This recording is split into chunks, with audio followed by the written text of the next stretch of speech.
বাগানের ফুল দিয়ে কি সুন্দর মা ঠাকুরের আসনটা সাজিয়েছে। সব ফুলগুলো কিন্তু আমাদের বাগানে। নমস্কার বন্ধুরা, মা বৌমার হেসেলে সকলকে স্বাগত জানাই। আজকে নিয়ে চলে এসেছি তেলাপিয়া মাছের তেল ঝোল। রেসিপিটা খুবই সহজ আর খেতেও খুব সুস্বাদু হয়। দেখো, এখানে আমি বড় সাইজের মিডিয়াম সাইজেরই 3টে তেলাপিয়া মাছ নিয়েছিলাম। নিয়ে মাছগুলোকে ভালো করে ধুয়ে নুন হলুদ মাখিয়ে নিয়েছি। আর তেল কড়া করে গরম করে মাছগুলো আমি ভালো করে ভেজে নিয়েছি।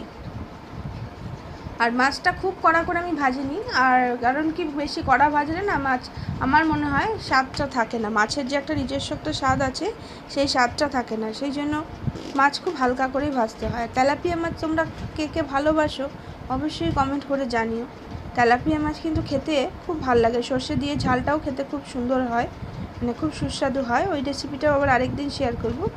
দেখো, মাছগুলো ভেজে আমি একে একে তুলে নিয়েছি। আমরা ঘরে 4টি মানুষ কি হলে কি হবে, আমাদের 3জনই আমরা মাছ খাই। আমি, আমার ছেলে আর মা মাছ খায় আর কি, আমার শাশুড়ি মা। আমার হাজব্যান্ড মাছ খায় না। এবার দেখো, ওই তেলের মধ্যে আরেকটু তেল দিয়ে দিয়েছি। তেলটা গরম হওয়ার পরে কালো জিরে ফোড়ন দিয়ে দিলাম। কালো জিরে ফোড়ন দিয়ে দেওয়ার পরে তার মধ্যে কিছুটা কুচনো পেঁয়াজ, মানে মিডিয়াম সাইজের একটা পেঁয়াজ কুচনো দিয়ে দিলাম। দিয়ে এবার পেঁয়াজটা একটু লাল লাল করে ভাজবো, যাতে পেঁয়াজ ভাজলে যে গন্ধটা সুন্দর বেরোয়, গন্ধটা আসে। আর এখানে একটা মশলার পেস্ট আমি বানিয়ে নিয়েছি। আদা, এখানে ধরো ওই হাফ ইঞ্চির থেকেও একটু কম আদা নিয়েছি। আর জিরে, গোটা জিরে নিয়েছি বড় চামচের 1 চামচ। আর একটা কাঁচা লঙ্কা দিয়ে মশলাটা পেস্ট করে নিয়েছি। এবার ওই পেঁয়াজটা ভাজা হয়ে গেছে লাল লাল, ওর মধ্যে আমি মশলাটা ঢেলে দিলাম। মশলাটা ঢেলে দিয়ে দেখো, খুব সুন্দরভাবে মশলাটাকে আমি একটু নেড়ে চেড়ে নিচ্ছি। আর মশলাটাকে একটু হলুদ, একটু নুন এসব দিয়ে ভালো করে কষিয়ে নেবো। দেখো, নুন দিয়ে দিলাম 1 চামচ।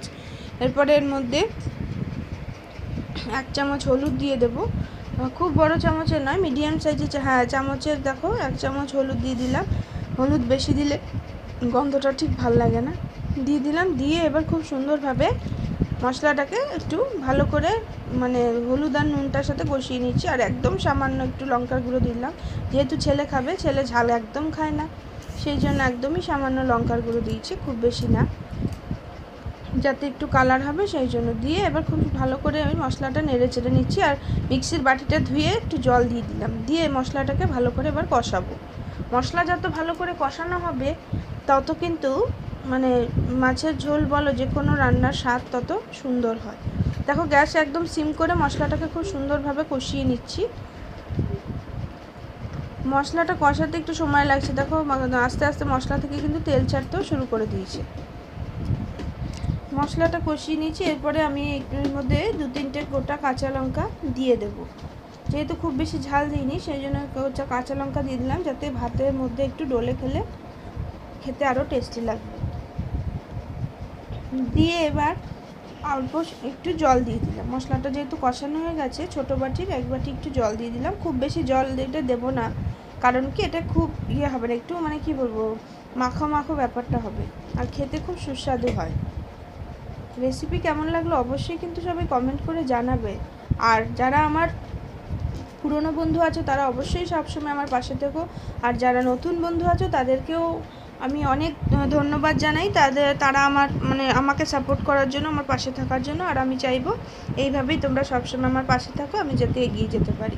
এবার দেখো, ঝোলটা একটু ফুটে গেছে। এবার বেশি ঝোল তো নয়, একদমই অল্প অল্প হবে। এর মধ্যে এবার ভেজে রাখা মাছগুলো আমি একে একে দিয়ে দিলাম।